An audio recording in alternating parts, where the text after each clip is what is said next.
Hello, you wonderful people, and welcome to another episode of SuperFantaFi. This week's show, we're talking about TV shows of the supernatural, fantasy, and or science fictional genre. For today's episode, I'm going to talk about the series premiere of Ishura. Great series premiere. A lot of really interesting things went down in this episode, so let's break it down. First and foremost, this is a series I only learned about a couple days ago. I've never read the original light novel that it's based on. I know it was also been adapted into a manga. My first experience with this story is this anime. So, and I could not find anywhere like maybe one or two sentences is all I really found about what this series was about. I've seen videos and trailers about it, but I still had no idea what to fully expect from this story. So, and they kind of throw you in the middle of it. I mean, they kind of throw you in not much explanation. You get some stuff thrown at you, but I mean, I guess it's best to kind of quickly jump into things rather than having it be like a heavy lore dump first episode. It's just they kind of get you in the middle. Like you get introduced to Yuno, and like it seems like her friend, was it like Lucellus? Like she's like into her potentially. I don't know if it's like a romantic thing or not. Like it seems like she's very bashful around and keeps an eye on her. I don't know if like Lucellus is kind of seen as like, oh, this super popular girl, whatever. But she goes to Yuno because she needs help specifically with, was it force arts? Because in this world they have word arts, and it's basically you are able to use the power of words to kind of make things happen. So it's I don't know if there's a limit to it. We ain't really covered that or not. But like if we were to use video games terms, specifically like RPG standards, like if there's an MP bar, the more you use this technique, will it drain your MP, or is it like a limitless resource, or does it just burn away your stamina? Like the more you do it, the more it takes out of you energy. Well, that's what I'm curious. Like we haven't really brought that. Like I said, you just kind of get thrown in the middle of it. And while Yuna's hanging out with Lucellus, it's I'm thinking about the future, and it's so peaceful and everything's great, and then literally everything goes to hell because the thing that's at the center of the city, which is kind of a labyrinth, comes to life. I think they even call it literally the thing that came to life was the labyrinth. It ended up being a golem, sends all its cronies out, and literally everything and everyone in the city gets slaughtered. Not just a few people, everyone dies. At least to Yuno's understanding, everyone dies. She seems to be the only survivor. I was like, that's wild. All right, not even like, it seemed like nobody, like this was not even a massacre. This was a genocide. This entire city is gone. And Yuno's the only one, and she's beating herself up because she ended up using her word arts to kill one of the golems. And she said, no, you can't just die that easily, because if it's that easy to kill you, then Lucellus could have still been alive. I could have saved her, but I didn't. I failed. Like, I wasn't quick enough. I mean, she was like first it tore off crushed her arm and her body, then like tore off her arm, then her leg, and then like even when she was dead and Yuno was running away, you could see it just like for a couple seconds, just punching her dead, bloody corpse. It's like, that's gnarly. Just streets riddled with dead bodies, the city destroyed and in flames, and at the center of it is this giant golem that was secretly there the entire time. Because the premise behind this is also supposed to be like, because even references it that the true demon king died, and that's supposed to be peace, and that's supposed to be the thing that kind of kicks off this entire story to some extent. That's where it's like, the comparison I'm thinking of, it kind of reminds me a little, I'm going to be making a lot of references because there's a lot of stuff I'm pulling from with my knowledge of like anime and video games. It kind of reminds me a little bit of Sin, how like, Sin comes back after like a while, after the calm lasts a while, and then Sin comes back. It's not like a one-to-one, but like on that same scale of Sin is this like mass destructive creature, and this golem kind of acted in that same vein of just like, right, the true demon king is dead, there's this peace, and then all hell kind of breaks loose, and Yuno gets surrounded. She's kind of accepting death until she runs into Sojiro, who, once again, pulling from my anime references, he kind of reminds me a little, like, more specifically his clothes, not necessarily his hair, because obviously it's different, kind of with the sword and the clothes, he kind of reminds me of, I want to say it's Mugen, right, from Samurai Champloo. I've not seen Samurai Champloo in so long. I want to say it's Mugen and Jin are like the two main swordsmen. Because like Mugen was voiced by Steve Bloom in English. I don't want to say the other one, and Jin was voiced by Crispin Freeman, if I'm remembering correctly. But he kind of aesthetically reminds me of Mugen a little bit. Maybe a tiny bit personality-wise, but, Mugen had his stuff, but like, Sojiro was like complete and utter like battle crazy sociopath to an extent. Could we kind of get in a little bit of like, okay, we heard the word like, visitors. These are people from like different dimension and worlds. So I'm like, so is it a little isekai-ish? But I guess not. Because the way he talks about it, he's like referencing specifically Earth. So I'm like, okay, so you're from some version of Earth? Like, is everyone from that world super powered? Like, are you a normal human there and you come here like in a very isekai way and all of a sudden you're super powerful? So like, for example, he's a swordsman. Is he like just such a powerful swordsman that he is able to transfer all that over here in this world because he was already that guy in his world? Or did only coming here like enhance him to supernatural standards? God, there's other media I want to pull from where it's like, oh, I guess there's something else where it's like, oh, you're a normal person one place, but the moment you come to this world, you're something else. I mean, it's like, I guess the classic example would be like Superman. Superman gets to the yellow sun of Earth and it's like he becomes essentially a god. So I wonder if it's supposed to be something of that ilk in nature, or was he already like this? Because he even says like he's the last of, was it the Yagyu? But he's like, he's even labeled like the last swordsman.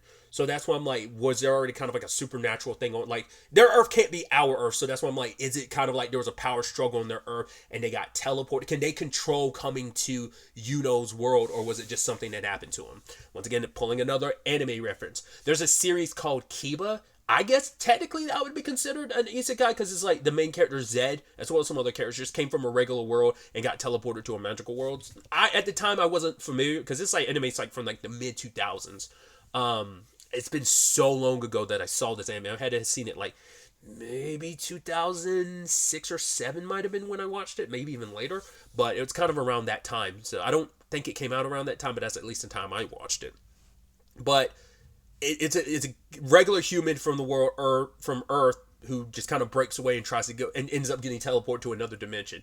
Like I said, I don't know if it's something that they can control coming to this world, or did they get yanked to this world? Because there's certain things that, like, yeah, they're super strong in Sojiro's case, but they can't use word art. And because it's like, yeah, it's basically like a different language that you can't, like, unless you, because in your world, language is just, words are just a sound. So it's just language, like, you can't, there's a principle behind it that doesn't quite make as much sense if you just go, because he's like, oh yeah, because he's like, oh, like, you don't speak Japanese, and it's like, no, word art is the reason why her and him are able to communicate, even though from their different worlds and speak different languages, but it all sounds, she's able to just communicate, which makes you go like, so what is the natural language of people in this world? I mean, I'm sure maybe it very, very much like the visitor's world. I'm sure it probably varies from what country you're from, but it's just, like I said, they just throw you into a lot of it. Like, he's even using a like chipped up, like, it's not rusted, but it's like a very raggedy sword he's using.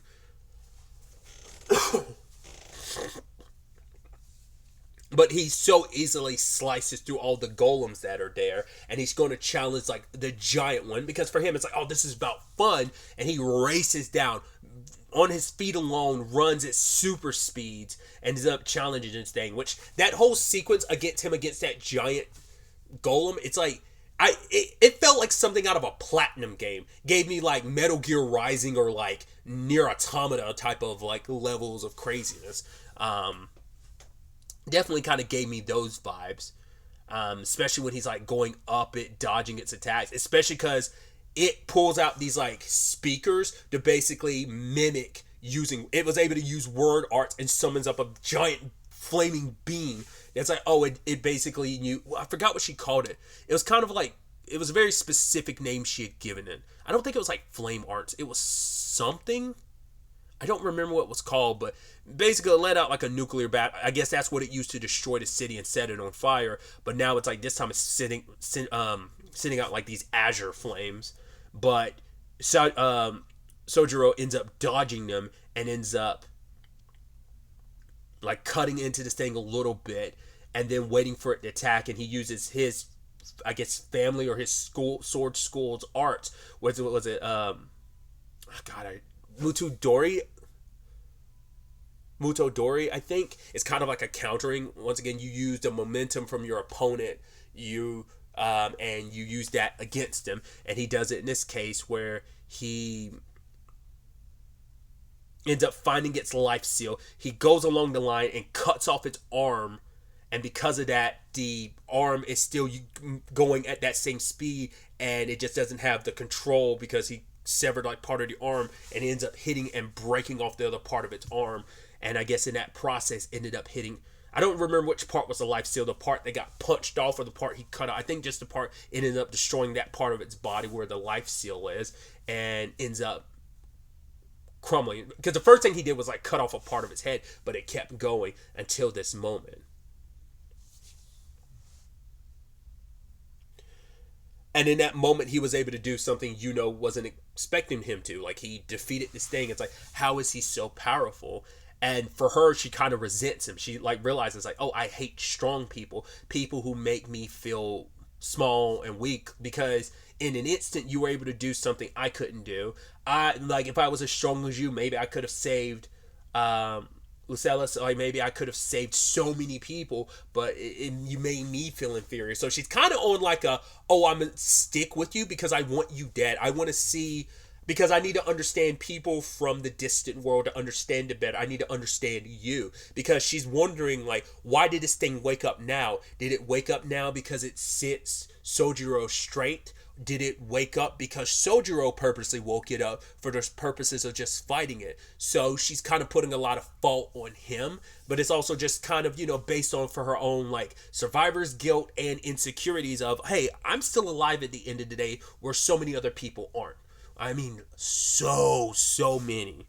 So she's trying to point in one direction. It's like, no, you could go this place. And then she starts talking about other people, from other visitors who are kind of known. Because she's like, right, you'll eventually find there's so many strong people who are visitors that are in this world. There's definitely got to be way more people out there stronger than you. So if you've seen what was the series I'm thinking of? Oh, it's a weird example to use. If you're familiar with Final Fantasy 13, it kind of gives me a little bit of Hope's story. His main reason for being around lightning was, spoilers for Final Fantasy 13, a game that's like well over a decade old, but his reason for being around lightning was, I want to get stronger so I can get revenge on Snow, who I blame for my mom's death, even though it wasn't really his fault. And then like Snow's completely unaware. Kind of gives you that same vibe of like, oh, you have this kid with you. You have no idea he's actually secretly trying to get stronger so he can plot his revenge against you because he hates you. He blames you. And the same thing kind of happens here where Yuno's like, oh no, I'll be your guide basically to your own death and destruction. But it's also because I'm trying to get something from you as well. I'm trying to understand you. I want to understand the world you come from, because she's so ignorant to it. The only thing she learned, because she's a student at an academy, and it's like your peaceful life got turned upside down. Once again, it's just your own insecurities and your own misunderstandings of everything, and feeling like your own weakness stopped you from protecting anyone or saving someone that you obviously it seems like had feelings for. So a lot of that insecurities, you're latching on to him and putting all that blame on him. So you're just ready to you're trying to send him to his death because I think it would make you feel better.